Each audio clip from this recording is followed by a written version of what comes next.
I watched James Cameron's new Avatar movie, Fire and Ash, and noticed something really, really, really weird. James Cameron might be a psyop. He's trying desperately, and maybe even succeeding, to convince us that these three movies are different. There's one weird plot point in this film that when I saw and understood it, it destroys all these films. In terms of consequence, in terms of stakes, it ruins everything. And I have to talk about it. I'll be real, I only watched this because I wanted to see the Avengers Doomsday trailer, okay? And I saw the Christopher Nolan's Odyssey 6 minutes footage before that. It looked sick too, that was awesome. But I didn't have really any expectations going into Avatar Fire and Ash. And that's not because I'm a hater of the Avatar movies. I thought the first one's mid. I did like the second one a lot more than I thought. This one just didn't have much expectations for it in general. And when watching this movie, it's been 3 years, mind you, since I saw Avatar 2 in 2022, okay? I was lost. There were some characters I was like, wait, who is that again? Who's that? But while I was getting into it, I was surprised by the amount of entertainment there was in this film. There's a lot of scenes and some specific characters that are very entertaining. There's some new lore that they introduced to try to make things different, to try to change things up, you know? The movie's very, very long. I'm going to warn people about right now. This is a 3 hours and 12 minute movie. Just as long as the other two, but it feels twice as long. That's a big problem. But first we're going to get into the pros, okay? Then we're going to get into some of the weird shit.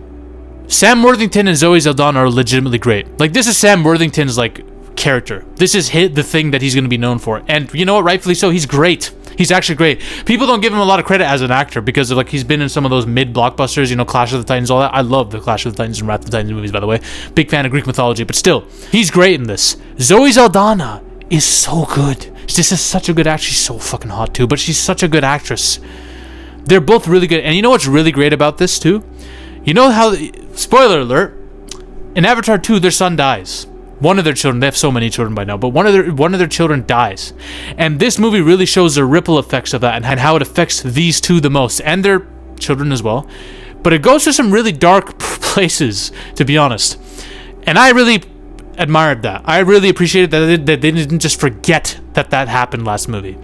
That it sticks with them, that sticks with every character throughout this film. I really enjoyed that. This dude, the army general, and I'm going to tell you right now, the villains are what make this movie. They carry this movie, y'all. The general in this, who's been hunting Sully since the beginning. This dude has generational beef with Jake Sully. I forgot his name. Povich or whatever. This dude, for some odd reason, is 10 times more charismatic in this film than he's been in the last two. Like, in the first film, this dude's a bit of a cartoon, right? But because of his relationship with his son, Spider, I think that makes him more endearing to the audience, more relatable, more complex, because he now has conflicting motivations because his son is part of the Na'vi tribe.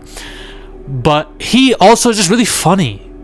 He's really funny in this. Like, he has some really, really cool one-liners in this that just made me and my friends burst out laughing. Like, he has some of the best scenes in the film. The Ash Fire tribe or whatever that lives near a fucking volcano, which is awesome. When you see the look of the place they live, like the desert landscape, it looks awesome. They're great. They're really scary. She, the leader of the Fire and Ash tribe, listen, you've probably heard people online say this, so I'm not saying anything new here. People raving about this one, but that is one bad motherfucking chick right there. That is one bad bitch. Me and my friend, I was getting horny watching this. Listen, look. I don't want to make this a goon session, okay? Let's be classy over here. I was joking about what I just said. It never happened, but this woman is hot. Literally. Symbolically, metaphysically, whatever the fuck you want to call it. This woman is like this is a blue monkey, mind you. That's what she is. I've never been turned on by an animal like I've been with this. This is one sexy ass alien, okay? I'm gonna stop glazing now. This chick is fine as fuck. But anyways, I had to Google the actress too after, just for like research scientific purposes, you know? She's great though. She's a great character in this. She is. She literally makes people snort crack. I'm not lying. She makes people snort cocaine and then they go to a drug daze while she plays with fire in front of them and gets real, bro. She's a freak in the bed. You can tell. All right. The way what she's doing with this general in this, by the way, like this guy's horny as well. This guy's turned on. Like this guy wants to fuck and I can't blame him. Every motherfucker on this planet wants to fuck this chick. But she's also terrifying. This entire clan is terrifying. The way they fight people, the way they're like a very violent, animalistic version of the Na'vi tribe, times 10. And the lore behind them is really cool too. The fact that they felt betrayed by the Pandora god. I forgot the god's name, but you know the one that everyone worships on this planet. They felt betrayed by it, so fire was kind of their way out of things, despite it killing a lot of them. The syndrome that like abuse victims have, where they like fall for their abusers. They have that towards fire. In this, it's pretty cool. Now we get to the cons, because the villains carry a lot of this film. But when they're not on screen, things get drastically... When they're not on screen and when Jake Sully and Zoe are not on screen, things get drastically less interesting. There are a lot of characters that this movie juggles around. There's a lot of colonizer characters. You know the characters that play the colonizers and in the military? Half of them are just cartoons. They're pathetic. You have these two, which are a really big focus in this film. Spider, the son of the general who's human, and the chick who plays Sigourney Weaver's character's clone. I don't even remember how any of this shit happened, but still. There's a lot of focus on him, because he is at the center of this. There's something specific with this character that people are after. I'm going to get more into that when we get to spoilers, but he's very, very important to this film. Unfortunately, he's not that compelling a character. And I don't know if it's as a result of his acting not holding up or just the writing. He's just not that interesting, and neither is she. She has some interesting lore behind her. There's some things she can do in this movie that no one else can do. But the character itself, I've never found interesting throughout these movies. I didn't find her... I actually distinctly remember who I liked in the second movie too. She was not one of them. Because I was like, every line that comes out of her is kind of really cheesy to me as well. I don't know why. Maybe I don't mean to be a hater because I love Sigourney Weaver, but like this just wasn't it. These two were a huge focus of the film too. So the movie, I'm just like, can we get back to the villains now? I'm really sorry to say, but that's just the truth. There's also another subplot with Python, whatever the whale's name, okay? Now this whale gets outcasted due to what happened in the second film, which I don't remember at all. I had no idea what they were referring to in this. Bro, I was really lost. I should have rewatched the second film before this. But this guy is trying to bring Python back into the fold. There's a whole subplot around this. There's 3 different subplots around this. Plus the colonizer versus Na'vi story arc. Plus the Fire and Ash clan. There's a lot of shit this thing is juggling, okay? Then there's this chick who's pregnant, and there's a couple scenes with that too that are happening in the third act. Like, there's a lot going on, bro. There's a lot going on, and just fills the runtime. There's so much happening. This movie feels bloated as fuck. And then we get to the third act. I'm going to say this right now, the third act, I'm not going to do any spoilers, it's the same shit as the last third act of Avatar 2. Same exact look, environment, same exact fist fights. It's the same shit with the same amount of consequences too. This is pretty much the same movie, but with a new cool tribe added to the mix and one lore addition. That is important, but that's what you're getting with this, okay? Again, I find the first Avatar kind of mid. These movies are very basic in their stories, despite having all the money behind them, all the effects. The design of the animals, the story itself, these are derivative things. Like, the creatures in this are just alien versions of the ones we already see on Earth. Everything about this is very simplistic to me. But I really did like Way of Water. I thought that's the best paced film out of the 3. I really did enjoy it. It actually got me emotional at times too. But this is just a longer, bloated Avatar 2 with better villains. And the better villains do make a difference. Don't get me wrong. They are fucking great. Everything else is kind of meh. Now we're getting into spoilers because that's the only way I can talk about this. You know, people are comparing the general from one battle after another, who is basically, this guy's like an ice general. And he's horny off black women. Like, he loves black women. This dude, he's not the same, because this dude, I think, literally loved that chick, but this dude, at some point, this guy's down bad for this chick, and my lord, bro. So they have some of the funny scenes. He basically he teams up with the Fire Tribe for some odd reason, despite seeing how deadly they are.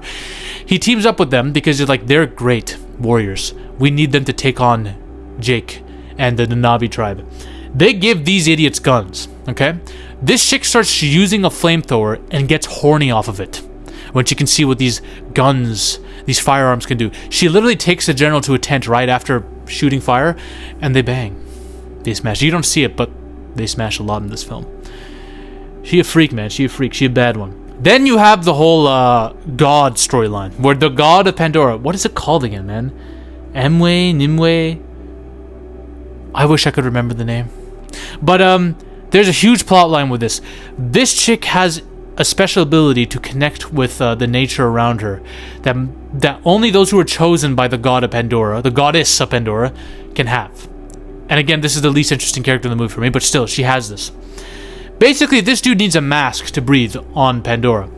But after his mask battery runs out, she finds a way to connect him to the life of the planet, basically. And basically, the surroundings kind of infuse in his body and help him breathe. He doesn't need a mask anymore because of her. So he's hunted down by the colonizers, basically, because they're like, yo, if he can breathe here, that means the rest of humans can breathe here without having to go into these Na'vi bodies. We need this guy. So that's like a big central plot point of this film. And it also like kind of leads into them kind of having a love story that's kind of half-assed, and I don't give a shit about these two, to be honest. There's a crazy scene where Jake Sully, knowing what this dude could be potentially for the humans, he tries to kill this guy. His own, pretty much his son at this point that he's raised. And I thought this was going to be the start of this guy's Kylo Ren arc.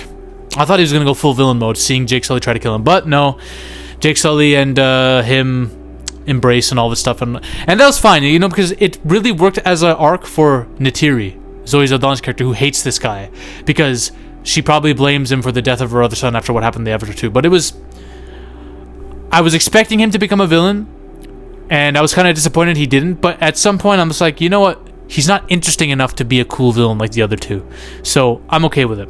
So basically, Sigourney Weaver's character is able to connect with the god. Okay, the goddess, okay? The goddess of all. And basically, by begging her to use her power to fight off the forces of the colonizers, the god is able to basically connect all life of Pandora. So, do you remember what happens when, at the end of Aquaman 2, Aquaman, like, calls to all the sea life? And they all come racing in, like an army, fighting everybody? That's what happens in this. That's what the goddess of Pandora is able to do. And you do see the goddess of Pandora. You see the side profile. And it's basically like a giant Na'vi chick that's glowing, and it looked cool. The visual looked cool, but I wanted it to be more eldritch, you know, more just like a light in this, like, it would be kind of cliche for it to be just a light, but you know what I mean, just light glimmering in the dark abyss. You know, that'd be cooler. But you know, it's still, there's a huge action sequence where all the animals are like teaming up and fighting the colonizers, and it's pretty cool. It all looks cool. Her actually going and finding the goddess, it's just, it rings hollow. The story here is very weak, man. The story here is very weak. I should have cared about this more. It's paper thin. That's what it is. You know why? It's because the characters that it's centered around, which is Sigourney Weaver's character and Spider, they're the least interesting characters in the fucking movie. This is the big problem with Hollywood movies nowadays. The characters that their plots are central to, a lot of times they're just not interesting or likable. And guess what? Just like Avatar loves to do, the villains all live. Nothing is really resolved because we need to set up our next two sequels that James Cameron has planned. Fucking hell. The colonizers, the main general, played by the chick who plays Tony Soprano's wife, lives to see another day. They retreat. This dude, you think he's maybe going to have a redemption arc at the end, and I'm glad they didn't give him it because that would be a cop-out. They'll probably give him it in the next movie. But this dude is like, he's hanging on because he's about to fall. And Spider joins with the Na'vi tribe, and he sees this, and Jake Sully's trying to get him up, and then he just allows himself to die because he would rather die than join Jake Sully, right? Didn't be saved by Jake Sully and see his son join the likes of Jake Sully. So he falls to his death, but you don't see his body. You know he's coming back. The way it's done, like, he's definitely coming back. He's going to be reborn, too, probably, into a good guy, if I had to imagine. She retreats, leaves. This chick who almost kills Neytiri, Zoe Saldana's character, and a bunch of her kids, too, retreats.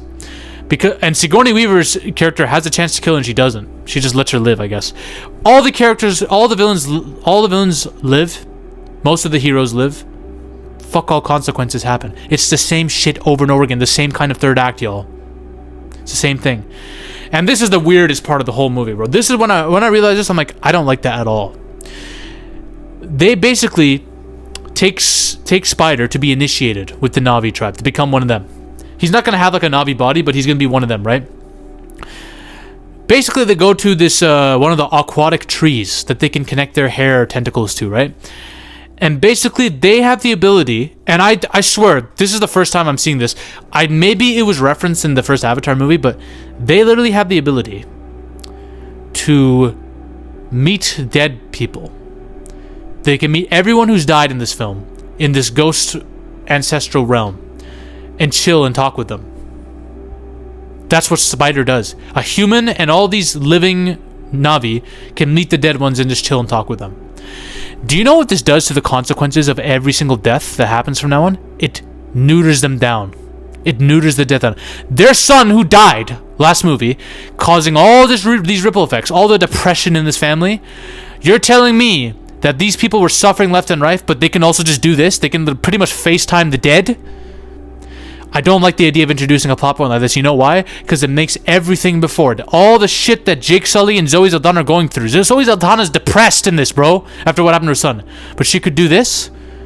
Why not just go to these trees and chill with them once in a while? Is there a rule against it? Oh, you can't do too much, otherwise you'll suffer. Really? Why was this even introduced? I hate this plot line. I hate the idea, and I hate in all these supernatural kind of films where there's like another realm where these souls die and they're at peace and they're chilling. They're just chilling in this like human-esque realm, and you can talk to them. It ruins all the consequences of their deaths because you can still chill and be with them in some way. I hated it. I hated that scene. But regardless, those are my thoughts on Avatar 3. It's the same shit over and over again with some cool additions to the lore and really good villains. I will say, even though no villain died and it's the same shit over and over again, I'm really glad the general and the fire hot chick are alive because they did carry this film for me. They really did make things entertaining. So, yeah, those are my thoughts on that, guys. Bye. Ladies and gentlemen, we are on a mission to take over Hollywood. But the army must keep growing. If you want to suggest video topics to me, or talk about your favorite movies or favorite film theories in a community with like-minded individuals, join the Zafy Discord now. Link is in the description and the comment section as well. Join us. This movement is just beginning. We're taking over Hollywood, one coke line at a time.